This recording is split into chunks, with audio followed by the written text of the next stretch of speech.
नमस्कार। सत्यहिंदी.com के इस खास कार्यक्रम में आपका बहुत बहुत स्वागत है। कांग्रेस का संकट खासतौर से राजस्थान को लेकर अभी खत्म नहीं हुआ है। कांग्रेस के युवा नेता और राजस्थान में उप मुख्यमंत्री रहे सचिन पायलट अभी कांग्रेस में तो हैं, लेकिन छोड़ने की कगार पर दिखाई देते हैं। ये एक बड़ा झटका है मध्य प्रदेश में ज्योतिरादित्य सिंधिया के कांग्रेस छोड़ने के बाद। राजस्थान में अशोक गहलोत की सरकार अभी बची हुई है, लेकिन उस पर खतरा कम नहीं हुआ है। क्या वो विश्वास मत हासिल कर सकते हैं? क्या उनके पास इतने विधायक हैं? इस सब पर अभी चर्चा चल रही है। क्या ये सिर्फ भारतीय जनता पार्टी की साजिश है या फिर कांग्रेस का अंदरूनी मामला है? इस सब पर चर्चा करने के लिए कांग्रेस को बेहतर तरीके से जानने समझने वाले और लंबी राजनीतिक पारी खेलने वाले केंद्रीय मंत्री रहे मणिशंकर अय्यर साहब इस वक्त हमारे साथ हैं। मणिशंकर अय्यर साहब लोकसभा और राज्यसभा दोनों की नुमाइंदगी करते रहे हैं, गांधी परिवार के करीबी माने जाते रहे हैं, केंद्र सरकार के ताकतवर मंत्री रहे हैं और राजनीति में उनका बड़ा अनुभव है। सिविल सर्वेंट, डिप्लोमेटिक बर्ताव में तो बहुत उनका हाथ रहा ही है। और सबसे बड़ी बात है कि कांग्रेस की जो प्लानिंग की कमेटी थी और जिस तरह का काम था कोऑर्डिनेशन का, उसके चेयरमैन भी वो रहे हैं और पॉलिटिकल ट्रेनिंग की जो कमेटी थी कांग्रेस की, उसके चेयरमैन भी रहे हैं। अय्यर साहब, आपका बहुत बहुत स्वागत है सत्य हिंदी पर। बहुत शुक्रिया, आपने वक्त निकाला हमारे लिए। आज मैं आपका दिन में शुक्रिया आपने मुझे इन प्रोग्राम में बुलाया है जी सर। आज मैं आपका ट्वीट देख रहा था जिसमें आपने सचिन पायलट को लिखा है, बेटा rethink this, selfless services what matters. क्या मायने है इसका? मैंने भेजा नहीं, मैं ट्विटर पर नहीं हूँ जी, और कई बोगस अकाउंट्स हैं। अच्छा, और उनमें से किसी से ये भेजा गया होगा जी। लेकिन मेरा संदेश ये नहीं है जी। मैंने उनको कोई भी संदेश नहीं भेजा है, ट्विटर पर हो या फेसबुक पर हो या सोशल मीडिया पर हो। हाँ, ये दुरुस्त है कि मैंने एक आर्टिकल छपवाया है आज सुबह इंडियन एक्सप्रेस में, लेकिन जो आप अभी बोल रहे हैं वो मेरे तरफ से नहीं है। और ये जो बहुत गंदे बीजेपी के लोग हैं उनमें से कोई इसको खोलते रहते हैं बोगस अकाउंट्स को और उस पर हमें फंसाने की कोशिश करते हैं। क्या संदेश है सर आपका, यदि ट्वीट नहीं भी किया है तो भी, क्योंकि आपका कांग्रेस से, गांधी परिवार से और सब लोगों से बड़ा संबंध रहा है, तो क्या संदेश आज आप दे रहे हैं, क्या आप देख रहे हैं? संदेश आज इस वक्त पर इतना ही है। सचिन भाई, बहुत बहुत धन्यवाद कि आप बीजेपी से नहीं जाकर जुड़े। बहुत धन्यवाद। आपने वो गद्दारी नहीं की जो कि ज्योतिरादित्य सिंधिया ने किया। और आपका बहुत लंबा उम्र है कांग्रेस में। मुझको तो कोई शक नहीं है कि आने वाले चंद रोज में आप राजस्थान के मुख्यमंत्री बनेंगे ही। कौन आपको रोक सकता है? लेकिन जल्दी की क्या जरूरत है? देखिए, आपको एमपी बनाया गया जबकि आप 26 साल के थे, आपको मंत्री बनाया गया जबकि आप 32 साल के थे, आपको प्रदेश कांग्रेस कमेटी का अध्यक्ष बनाया गया जबकि आप 36 साल के थे, और आप बने डिप्टी सीएम जबकि आपका उम्र मात्र 40 साल का था। तो क्या जल्दी है आपको? मैं तो ये कहता हूं कि आपके भविष्य में शायद आप कांग्रेस के अध्यक्ष बन सकते हैं। मैं ऑल इंडिया कांग्रेस कमेटी की बात कर रहा हूं, और क्या पता आपके नेतृत्व में शायद हम सत्ता में वापस आए और आप बनेंगे प्रधानमंत्री। तो क्या जरूरत है कि आज अपनी ही सरकार को पलटने के लिए और सबक सिखाने के लिए कि क्यों आपने मुझे मुख्यमंत्री नहीं बनाया, कि आपने ये बगावत की। लेकिन मैं आपको हार्दिक धन्यवाद देना चाहता हूं कि आप बीजेपी में नहीं गए और बीजेपी का समर्थन लेने का कोई प्रयास नहीं रहा आपकी तरफ से। और मुझको पूरी उम्मीद है कि जो भी आपके शिकायतें हैं, और मैं उनसे वाकिफ नहीं हूँ क्योंकि मैं राजस्थान का नहीं हूँ और राजस्थान की राजनीति से नहीं जुड़ा हुआ हूँ, लेकिन मैं उम्मीद रखता हूं कि जो आप कष्ट निभा रहे हैं आजकल, वो उसका हल आप निकाल पाएंगे और कि आप हमारे पार्टी के एक सुदृढ़ क्या कहते हैं स्तंभ आप बने रहेंगे। सर, आपने कहा कि कुछ रास्ता निकल सकता है। क्या आपको लग रहा है कि सचिन पायलट के लिए रास्ता निकल सकता है? कांग्रेस लीडरशिप इस पर सोच रही है, आपको लगता है कि वो बने रहेंगे या केवल एक? कह सकता हूं, मैं उनकी समस्याएं को जानता भी नहीं हूं और उसका हल निकालने का काम किसी ने मुझको नहीं सौंपा। लेकिन कांग्रेस पार्टी में आपको सेवा करने के लिए रखा है, पद लेने के लिए नहीं। अब देखिए मेरी केस, पिछले 10 साल से, पिछले 12 साल से मैं सोनिया गांधी जी से नहीं मिला हूं, वो मुझसे नहीं मिलना चाहती है। पूरे 4 साल हो गए कि राहुल गांधी मुझसे नहीं मिले हैं, हालांकि बार बार उन्होंने कहा कि हाँ अगले हफ्ते तक आपको अपॉइंटमेंट दिया जाएगा। और जहां तक कि प्रियंका जी की बात है, उनको मैं शायद 30 साल में, पिछले 30 साल में एक बार पिछले साल मैं मिला था। उन्होंने बहुत अच्छा बर्ताव रखा मेरे साथ और समय समय पर जो मैं उनको अपने आर्टिकल्स वगैरह भेजता हूँ उसका कुछ ना कुछ टिप्पणी आती है उनके तरफ से। और आज भी मुझको उनके तरफ से एक लंबा एसएमएस मिला है। तो मुझको कुछ भी नहीं मिल रहा है, लेकिन बहुत कुछ मिल चुका है। और हालांकि मैं समझता हूं कि मेरे साथ अन्याय हुआ है, बहुत अन्याय हुआ है, मैं इस पार्टी को छोड़ने वाला नहीं हूं। क्योंकि हालांकि मेरी पार्टी अपनी ही आइडियोलॉजी से जरा दूर हो गई है, मैं नहीं समझता हूं कि और कोई पार्टी हो भारतवर्ष में जो कि इन सिद्धांतों के ऊपर अपनी नीतियां बना सकती हैं। तो हरगिज कभी भी नहीं, किसी कारण से भी नहीं, मैं बीजेपी में नहीं जाऊंगा। और बाकी मैं तो कम्युनिस्ट था अपने नौजवानी में, लेकिन उस पागलपना को मैंने छोड़ दिया है। और अब मुझे लगता है कि एक ही रास्ता है इस देश के लिए और वो है कांग्रेस रास्ता।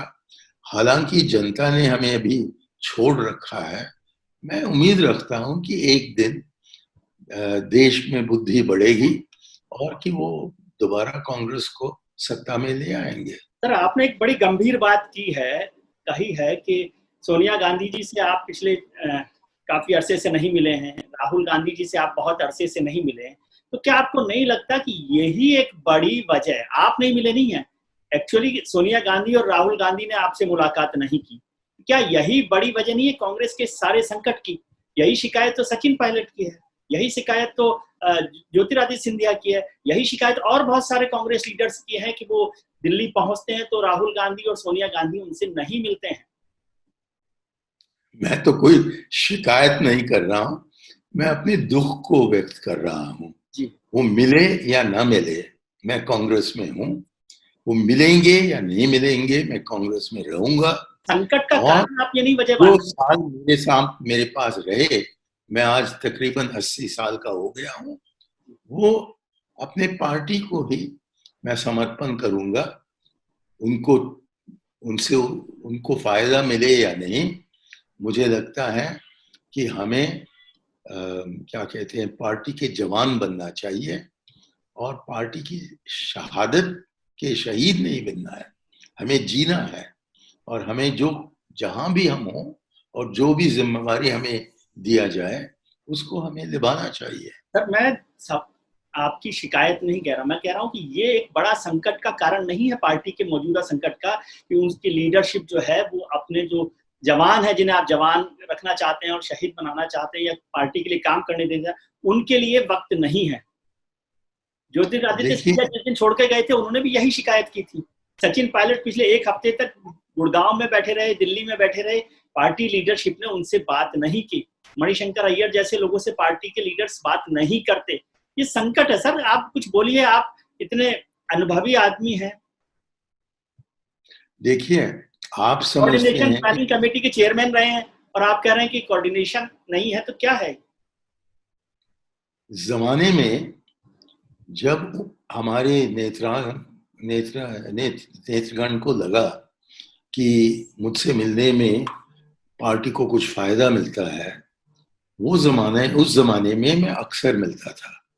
लेकिन उससे पहले मैं जबकि फॉरेन सर्विस में था, तब राजीव गांधी के प्रधानमंत्री कार्यालय में मैंने काम किया और मैंने देखा वहां कि ये शिकायत सब उन दिनों से चल रहा है और शायद पंडित जी के जमाने से चल रहा होगा। तो दिन में 24 घंटे हैं, आप प्रधानमंत्री हो या चपरासी हो, उतना ही समय है, समय सीमित है। और जहां तक कि हो सके आप उन लोगों से मिलते हैं, और जहां तक कि नहीं हो सके वो नहीं होगा। लेकिन बगावत के समय उनको देखना पड़ेगा कि हम आपसे मिलेंगे या नहीं। अब जबकि बगावत चल रही हो और बिला वजह वो चल रहा हो, तो शायद राजनीति में उस स्तर पर, मैं तो कभी उस स्तर पर पहुंचा नहीं हूं, लेकिन शायद उस स्तर पर उन्होंने मिला तो कोई संदेश चले जाएगा, नहीं मिले तो एक और संदेश चला जाएगा।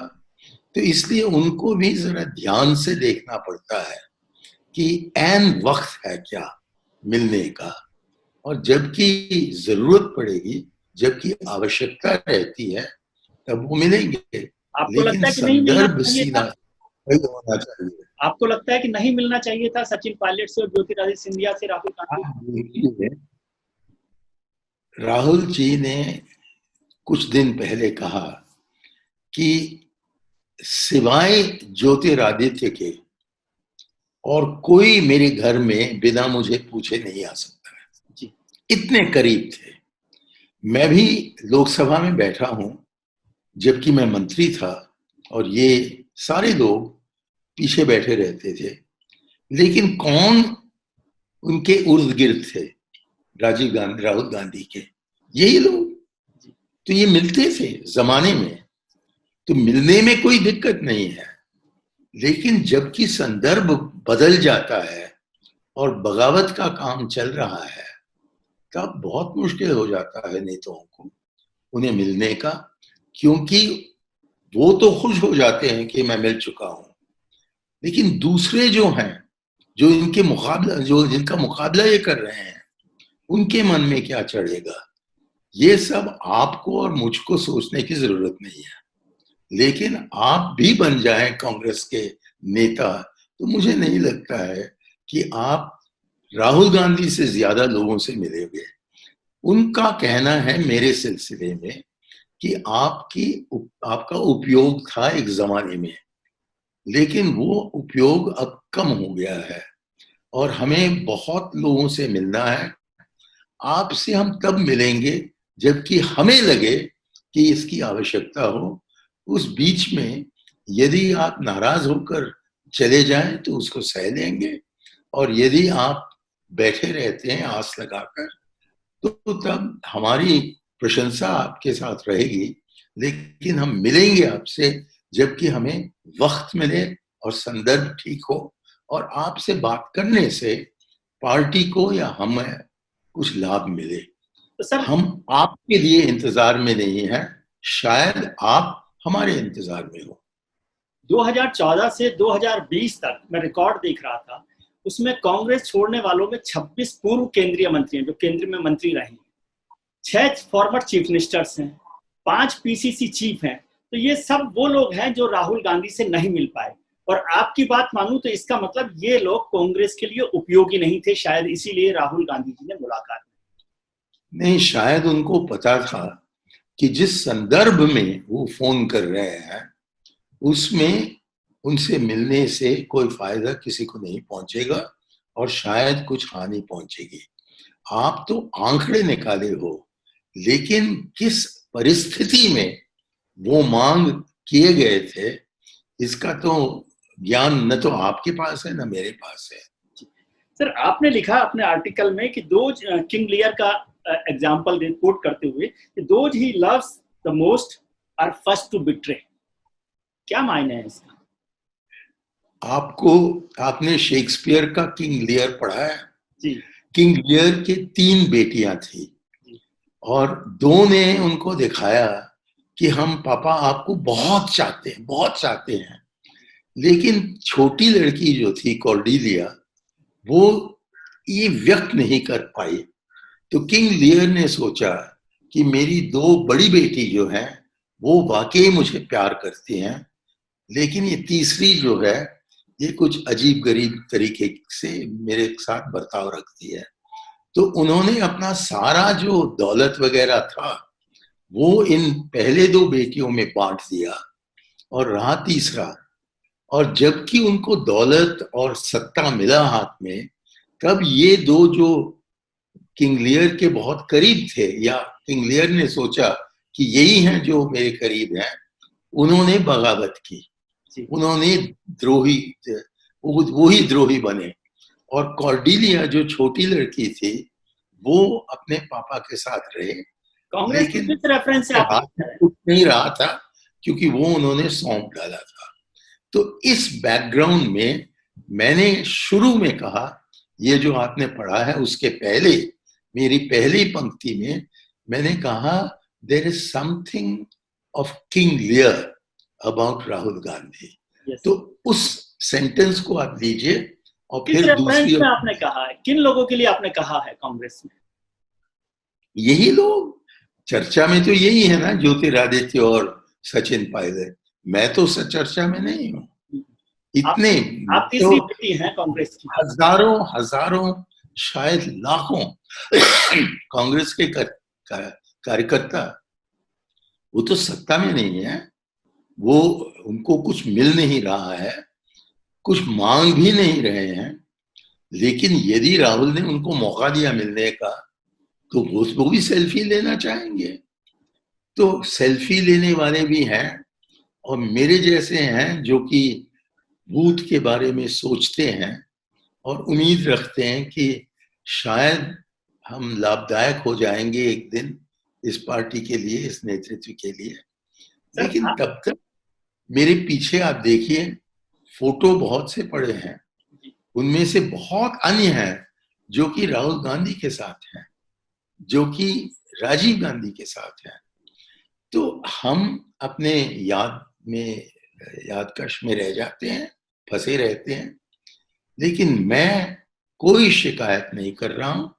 मैंने उस आर्टिकल में जो सेंटेंस आपने पढ़ा उसके बाद मैंने लिखा, आई शुड नो ... तो मैं जानता हूं कि ये किंग लियर की कहानी चल रही है और कोई नहीं है मुझसे ज्यादा जानने वाला। जमाना था जबकि आप जैसे लोग, मीडिया के लोग समझते थे कि मैं उतना ही करीब हूं राजीव गांधी का जितना कि ज्योतिरादित्य या सचिन पायलट का राहुल गांधी के करीब थे। लेकिन मैंने न राजीव गांधी को अपने स्मरण से निकाला, न तो उनके परिवार से दुष्ट व्यवहार किया, और मैं उनका आभारी हूं कि मुझे बहुत बड़ा मौका दिया। उन्होंने मौका नहीं देते तो आप मुझसे आज मिलते टीवी पर? नहीं। उनका देन है कि आप मेरे साथ आज बात कर रहे हो, तो मैं क्यों कुछ भी कहूं उनके खिलाफ। लेकिन हाँ, उन्होंने मुझसे राय मशवरा किया। इसका मतलब ये नहीं है कि मणिशंकर अय्यर की योग्यता नहीं थी। क्या योग्यता का कीमत कांग्रेस में नहीं है? आपने सचिन का भी जिक्र किया कि 26 साल से 40 साल का जो सफर किया, तो उसमें सचिन की भी कोई योग्यता रही होगी, मणिशंकर अय्यर की भी योग्यता रही होगी कि राजीव गांधी के साथ रहे हैं, केंद्र में मंत्री रहे हैं, MP रहे हैं। मैं आपसे अनुरोध करता हूं कि तुलना न कीजिए सचिन पायलट और मुझका। तुलना नहीं कर रहा, मैं कह रहा हूँ योग्यता की बात। समझ लीजिए, जब ये सचिन पायलट MP बने तो मैं एक छोटा सा अंडर सेक्रेटरी था, जबकि वो PCC के प्रेसिडेंट बने जब मैं एक छोटा सा डायरेक्टर था मंत्रालय में। जबकि वो डिप्टी सीएम बने तो मैं तो बस एक जॉइंट सेक्रेटरी था। तो इसलिए उनको बहुत कुछ दिया गया है जिसका ख्वाब भी मैं नहीं देख सकता था जबकि मैं उनका उम्र का था। उसके बाद हाँ मेरी तरक्की हुई, लेकिन तरक्की कब हुई? जबकि राजीव गांधी रहे नहीं, वो मेरी कॉन्स्टिट्यूएंसी की तरफ आ रहे थे जबकि उन पर हमला हुआ। और इसलिए मुझको पिछले 26 साल में 30 साल में अपने ही मेहनत से आगे बढ़ने की कोशिश की। उस बीच में मैं 3 बार चुनाव लड़ा और जीता, और 4 बार मैं चुनाव लड़ा और हारा। तो हार या जीत हो, मैं कहीं और जाने को तैयार नहीं हूं। हाँ, मैं तब गया था जबकि सीताराम केसरी अध्यक्ष थे, और उसका कारण बस एक ही था कि जबकि मैंने उनसे हाथ जोड़कर अनुरोध किया कि कृपया विजय भास्कर रेड्डी जी का कहना मान लीजिए और कल सुबह तक आप मद्रास पहुंच जाइए और जयललिता से मिलिएगा, क्योंकि जयललिता ने कह दिया है कि यदि आप कल शाम तक कांग्रेस के साथ हमने समझौता नहीं किया तो मैं बीजेपी के साथ जा रही हूँ।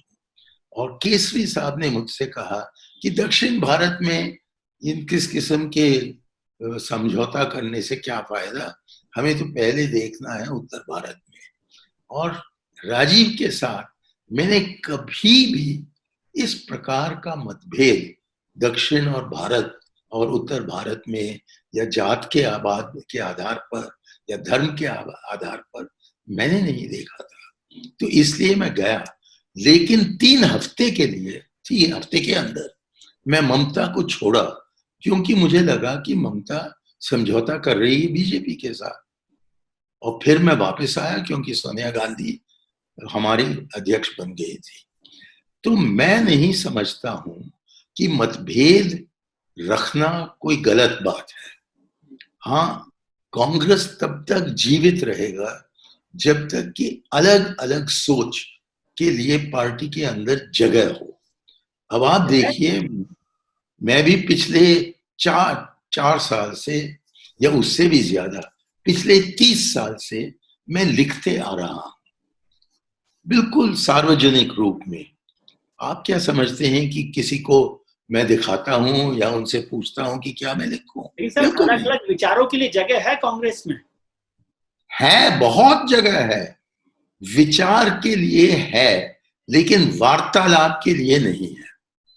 मतलब आप कोई AK एंटनी हो या अहमद पटेल हो या गुलाम नबी आजाद हो या P चिदम्बरम हो, तो तब आपके साथ बातचीत होती है। लेकिन मणिशंकर हो तो मैं अपने सोच को व्यक्त करता हूं अखबारों में और रिसालों में। सर लेकिन आपका अनुभव और आपकी अंग्रेजी दोनों बहुत बेहतर है, मुझसे बहुत ज्यादा अच्छी है। मुझे समझ नहीं आया, आपने लिखा डिसेंट और डिसिडेंस में फर्क होता है। क्या फर्क होता है डिसेंट और डिसिडेंस? माफ कीजिए, मैं समझा नहीं। मैं कह रहा हूँ सर, मुझे अंग्रेजी उतनी नहीं आती जितनी आप बेहतर तरीके से जानते हैं। आपने लिखा डिसेंट और डिसिडेंस में फर्क होता है। क्या फर्क होता है डिसेंट और डिसिडेंस में? डिसेंट होता है कि मैं सोनिया गांधी से कहूं कि आप काफी जोर नहीं लगा रहे हैं पंचायती राज पर, और वो कहें कि आज के दिन कोविड चल रहा है, ये पंचायती राज का क्या मतलब है इससे।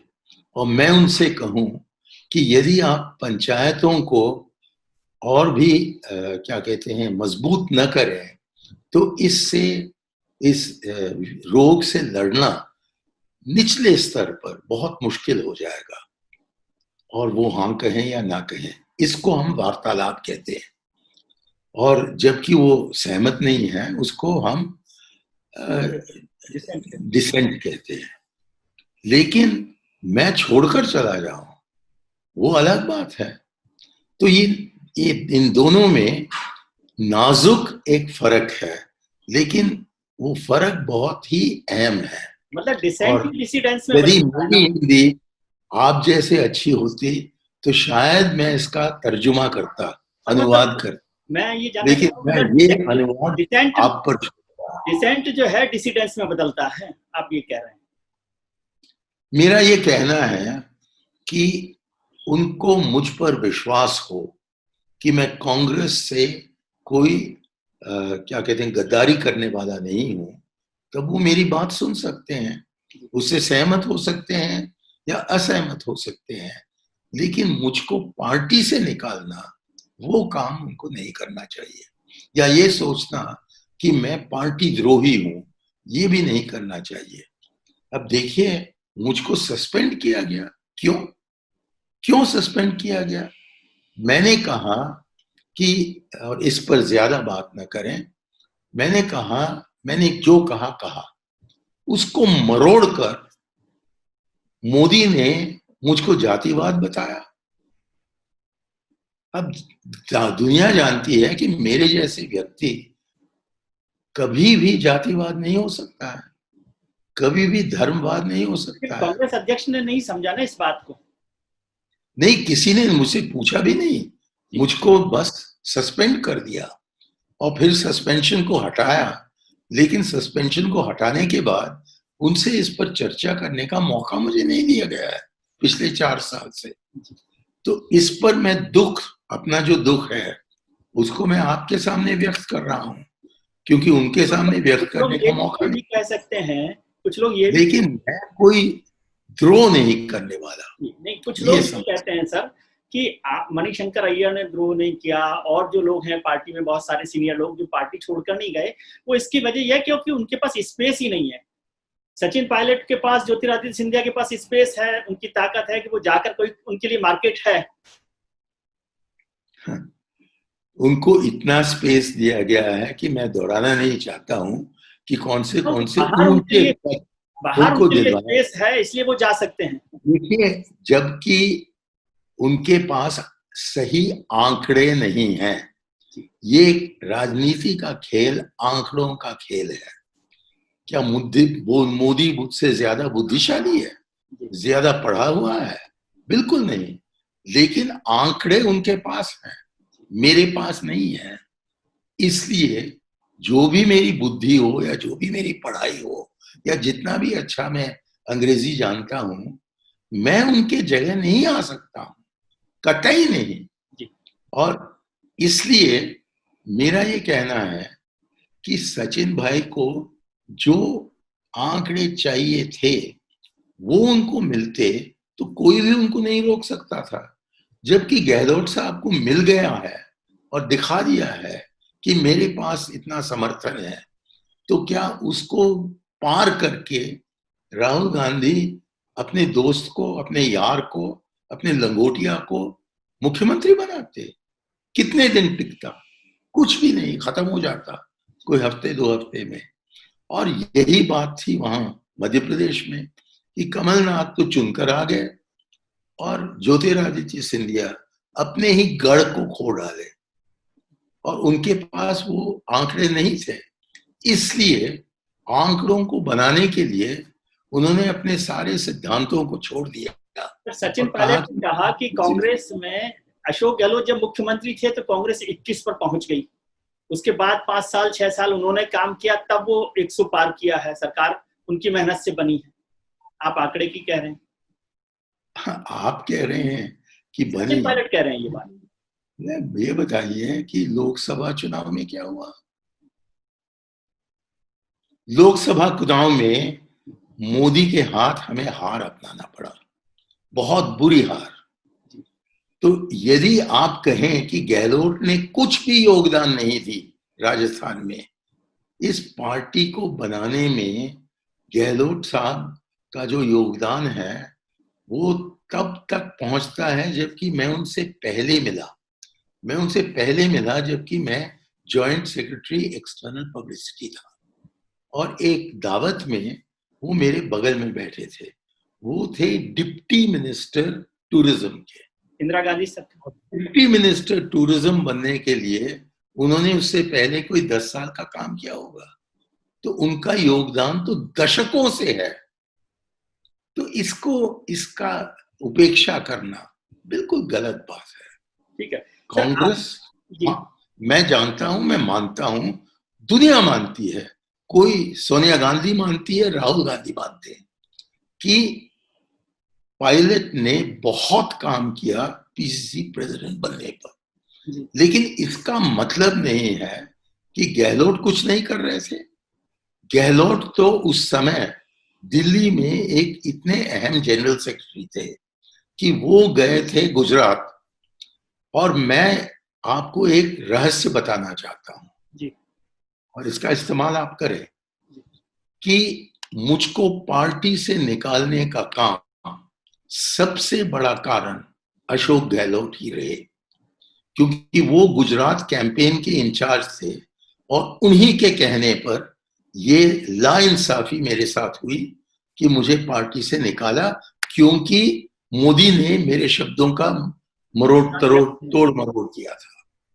इसके बावजूद मैं कह रहा हूं कि आंकड़े उनके पास हैं, समर्थन उनके साथ है और इस समर्थन को जोड़ने में उनका बहुत बड़ा योगदान रहा है कांग्रेस अशोक जी के इस पे तो ये जो आप लोग कह रहे हैं, ये जो आप लोग कह रहे हैं कि सचिन पायलट ने ही वो 100 सीट ले आए, ये बिल्कुल दुरुस्त नहीं है। आपने कहा कि उन 100 में से तकरीबन सारे अपनी अपनी सीट जीत कर आए हैं और उन्होंने कहा कि हमें अशोक गहलोत की नेतृत्व चाहिए।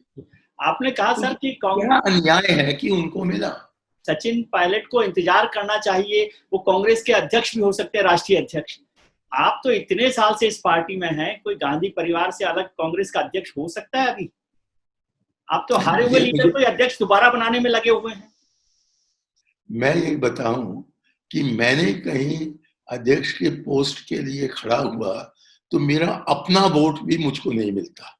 मैं जानता हूं कि मेरे आंकड़े कितने हैं, पूज्य है, कुछ नहीं है। तो इसलिए मैं जानता हूं कि मयिलादुथुरई में कांग्रेस में गांधी परिवार के अलावा कोई अध्यक्ष हो सकता है? आप सीधा बताइए, आंकड़े मत बताइए। मुझे बताने की कोई जरूरत नहीं है, पार्टी बता चुकी है। न भूलिएगा कि पिछले साल राहुल गांधी ने अपना इस्तीफा दिया, कहा कि न मेरी मां और न मेरी बहन मेरे जगह में आएगी।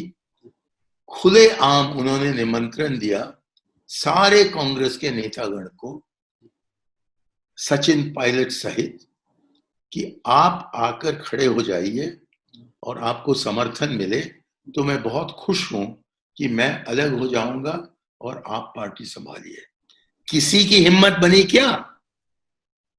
वो टीवी चैनल नहीं चलाते हैं, वो राजनीति में है, तो वो जानते हैं कि उनको कांग्रेस में रहना हो तो गांधी परिवार का साथ देना पड़ेगा।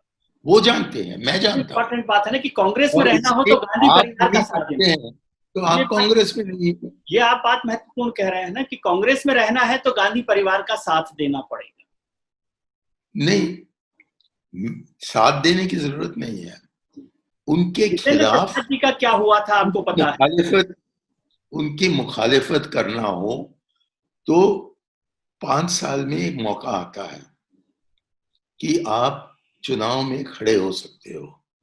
यदि आप में हिम्मत नहीं है खड़े होने का, क्योंकि आप जानते हो कि आप हार जाओगे, तब हम क्या करें इस कायरपने के लिए? आप इतनी बातें कर रहे हैं, जितेंद्र प्रसाद का क्या हुआ था आपको पता है? क्या हुआ? हार गए, इतना ही हुआ। जबकि वो बिना चुनकर, जबकि वो बिना चुनकर आए थे और उन्होंने सीताराम केसरी का साथ दिया, तो वो ही रहे। जबकि पार्टी ने कहा कि हमें सोनिया गांधी चाहिए, कि वो और तारिक अनवर और क्या कहते हैं संगमा साहब, शरद पवार, उन्होंने कहा कि हम मुकाबला करेंगे सोनिया जी का। और जितेंद्र प्रसाद उस चुनाव में उतरे। जहां तक कि मेरी याद है, जितेंद्र प्रसाद जी को 94 वोट मिले, 94, और सोनिया गांधी को 9400। आपने एक किताब सर, आपने 1992 आपको याद रहेगा कि सचिन पायलट के पिताजी, मेरे मित्र राजेश पायलट, वो खड़े हुए सीडब्ल्यूसी के लिए, और सीताराम केसरी, जितेंद्र प्रसाद, इस गुट को इतना वो लापसंद हुआ कि उन्होंने कुछ गड़बड़ी की कि जितने वोट उनको मिलने थे वो मिले नहीं। तो ये होता है, ये तो स्वाभाविक है पॉलिटिक्स में, और इसका मुकाबला आप करने को तैयार नहीं हो तो बेहतर हो कि आप अपने महल में रह जाइए, और आपके जो नौकरे हैं ना 100 200, वो आपको महाराज कहते रहे। सर आपने, मुझे याद आ रहा है कि मेरी जानकारी की एक लड़की है जिसको 13 गोल्ड मेडल मिले लॉ में। वो यहाँ दिल्ली आई थी, ये 2 साल पहले की बात है, सन 2018 में। वो यहाँ दिल्ली आई और एक स्कॉलरशिप उनको मिला, और वो ज्योतिरादित्य सिंधिया के दफ्तर में काम करने लगी। तो क्योंकि मैं उसको जानता था जब से कि वो कोई 12-13 साल की थी, मैंने उनको लंच पर बुलाया घर पर, और बस बातों बातों में मैं उनसे कहा कि ये आदित्य सिंधिया को आप सर बुलाती हो या आदित्य कहती हो? उन्होंने तो कहा कि सभी लोग हम वहां इनको महाराजा कहते हैं। महाराज साहब तब जबकि इतना फ्यूडल मेंटेलिटी है, तो इस लोकतंत्र में ऐसे लोगों को कैसे पलाएं, कैसे पालें? सर आपने एक किताब, मुझे ऐसा ध्यान आ रहा है कि 90 के दशक में लिखी थी, how to be a sycophant, लिखा था? कौन सा? एक किताब आपने लिखी है क्या, how to be a sycophant? नहीं तो, कहाँ आपके पास है?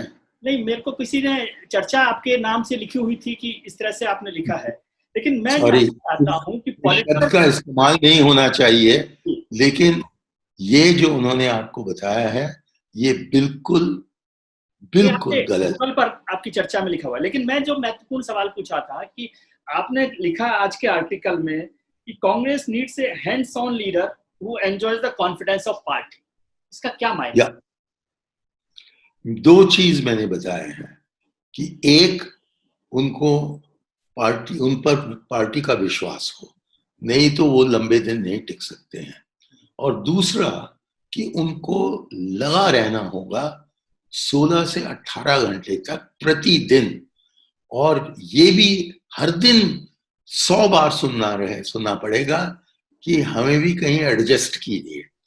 यही है कांग्रेस की बात। तो आपके पास उतनी पेशेंस न हो कि इस बात को आप सुने, 1 दिन नहीं, 2 दिन नहीं, लेकिन प्रतिदिन पूरे 5 साल तक, 10 साल तक, 20 साल तक, कब आप कांग्रेस के प्रेसिडेंट नहीं बन सकते हो। क्योंकि जो भी आपसे मिलना चाहता है, वो सब अपने ही स्वार्थ के लिए आपसे मिल रहे हैं। ठीक है। और वो सोचते हैं कि मौका मिला और इसलिए मैं पूछ लूं कि मुझको भी कुछ दीजिएगा। अब सबको तो कुछ भी नहीं दिया जा सकता है, और आज के दिन जबकि हम विपक्ष में हैं, न केवल केंद्र में लेकिन बहुत से राज्यों में, तो क्या किसको एडजस्ट करेंगे? तो इसलिए आपको एक तरफ से सब्र करने की आदत होनी चाहिए, और दूसरा बहुत काम करना पड़ेगा। अब मेरा इशारा था कि जबकि राहुल गांधी हमारे अध्यक्ष थे, तो वो ऐसे 16 से 18 घंटे तक काम नहीं कर रहे थे, और अक्सर वो विदेश चले जाते थे। अब शायद उसके लिए कारण रहे होंगे, लेकिन हमें कोई जो भी लीडर बने, जो भी बने, सोनिया जी हो या प्रियंका हो या सचिन पायलट हो, उनको पूरा दिन और पूरी जिंदगी इसी काम में समर्पित करना होगा। और मैंने ये भी कहा है उसी जगह उस आर्टिकल में कि मैंने राजीव गांधी को ऐसे करते हुए अपने आंखों से गवाया, और कि मुझे बताया गया कि जवाहरलाल नेहरू और इंदिरा गांधी की जिंदगी भी ऐसी ही गुजरी।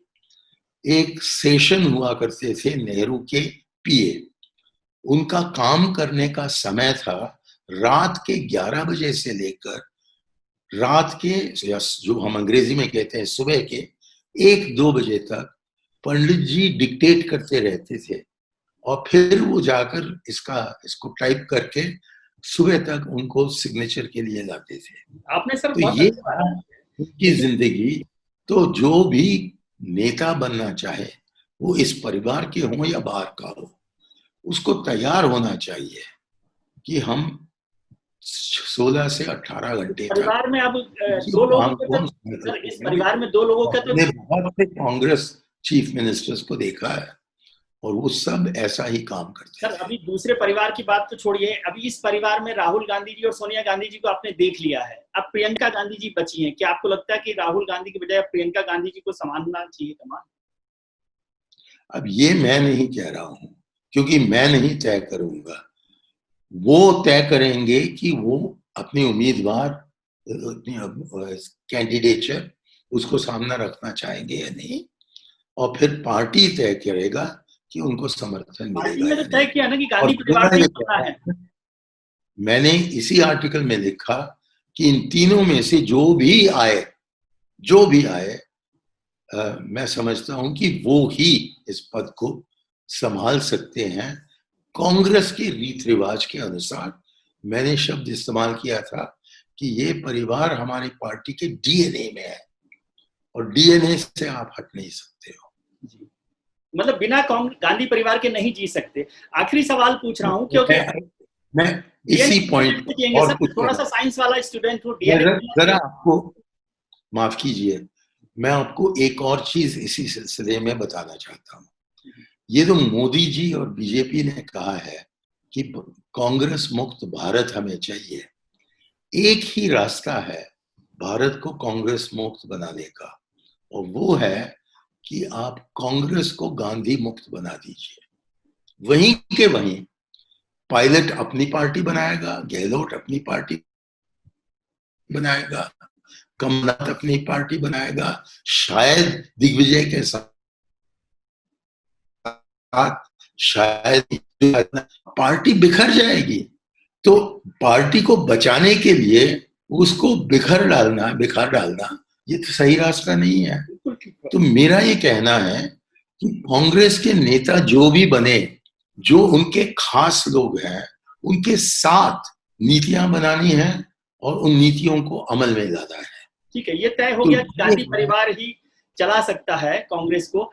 मैं आखिरी सवाल पूछ रहा था कि आप मोदी जी के बहुत बड़े आलोचक माने जाते हैं, मुझे कोई आपत्ति नहीं है, लेकिन क्या आप समझते हैं कि मोदी जी का मुकाबला इन तीनों में से कोई कर सकता है काम के हिसाब से? जो आप खुद कह रहे हैं कि 16-18 घंटे काम करना चाहिए, कहा जाता है कि नरेंद्र मोदी भी 18 घंटे, 20 घंटे, 16 घंटे काम करते हैं, और जो लीडरशिप से उन्होंने पार्टी को, सरकार को तैयार किया है, क्या गांधी परिवार वर्सेस मोदी में कोई मुकाबला आप देखते हैं?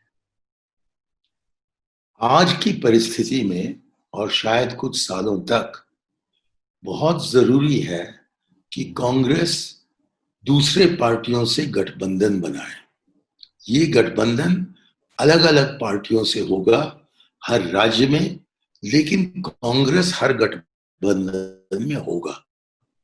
और इस किस्म का गठबंधन बनाने के लिए हमें बहुत सी कुर्बानी देनी होगी। अब उत्तर प्रदेश में जबकि पिछले चुनाव हुए थे सन 2019 में, हम समझौता पर नहीं आ पाए, न तो मायावती के साथ न तो अखिलेश के साथ, और हमने तय किया कि हम 80 के 80 सीट लड़ेंगे। अब ये करने की क्या जरूरत है? तो इसलिए मैं कह रहा हूं कि जो भी हमारे पार्टी के नेतृत्व करे, जवाहरलाल नेहरू को आप वापस लाइए, इंदिरा गांधी को यमा से मांगकर ले आइए यहां, और उनको भी गठबंधन करना होगा आज के दिन में। मतलब गांधी परिवार मोदी का मुकाबला नहीं कर सकता, गांधी परिवार की लीडरशिप मोदी का मुकाबला नहीं कर सकती, ये माना जाए आपकी बात से?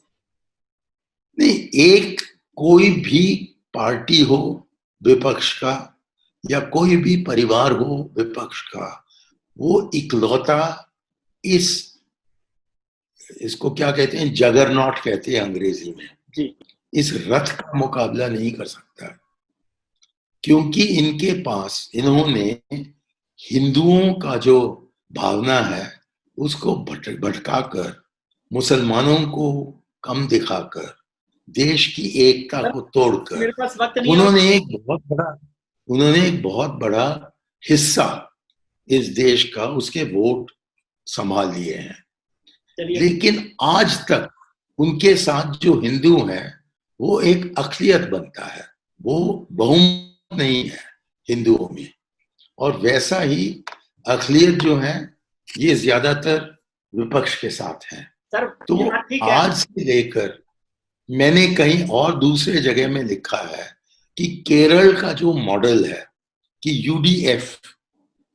यूडीएफ को इतने साल से हमने बना रखा है, हम जानते हैं आगे से ही कि कौन सी पार्टी किस जगह में लड़ेगी, और कि जीत हो गई तो किसको वो पोर्टफोलियो मिलेगा। मिसाल के तौर पर पंचायत राज का पोर्टफोलियो हमेशा इंडियन यूनियन मुस्लिम लीग को जाता है, साथ साथ रूरल डेवलपमेंट। तो इसलिए हमें भी ऐसा करना चाहिए कि अखिलेश को पता हो, ममता को पता हो, मायावती को पता हो, लेकिन वो तो राहुल गांधी को लीडर ही नहीं मानते सर, अलग इत्यादि इत्यादि कि कौन से जगह पर को लीडर मानने को तैयार नहीं है। वो लोग तो राहुल गांधी को लीडर मानने को तैयार नहीं है। अब यही चतुरता की आवश्यकता है, और शायद जहां तक कि मेरी जानकारी है, कांग्रेस पार्टी में अकेले राहुल गांधी ने इसे समझा। वो कोशिश कर रहे थे, लेकिन उन्हीं के समर्थक, उन्होंने कहा कि हमारा सीट चला जाएगा तो बेड़ा गर्क हो जाएगा, और उन्होंने ही अपना दबाव लगाकर, जबकि अखिलेश और मायावती को झिझक कर अपना काम कर रहे थे, तब उन्होंने कहा कि हम 80 के 80 पार्टी जगह पर लड़ेंगे।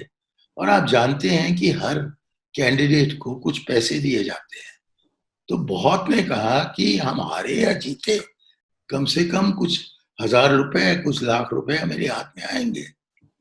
तो वो हारने से वो डरते नहीं है, वो लड़ना चाहते हैं। तो इसलिए इनका मुकाबला करना और कहना कि आपकी ख्वाहिश को हम स्वीकार नहीं करेंगे, वो बहुत मुश्किल चीज है। लेकिन हमने उस मुश्किलात को संभाला नहीं, तो तब वापस सत्ता में आना बिल्कुल असंभव रहेगा।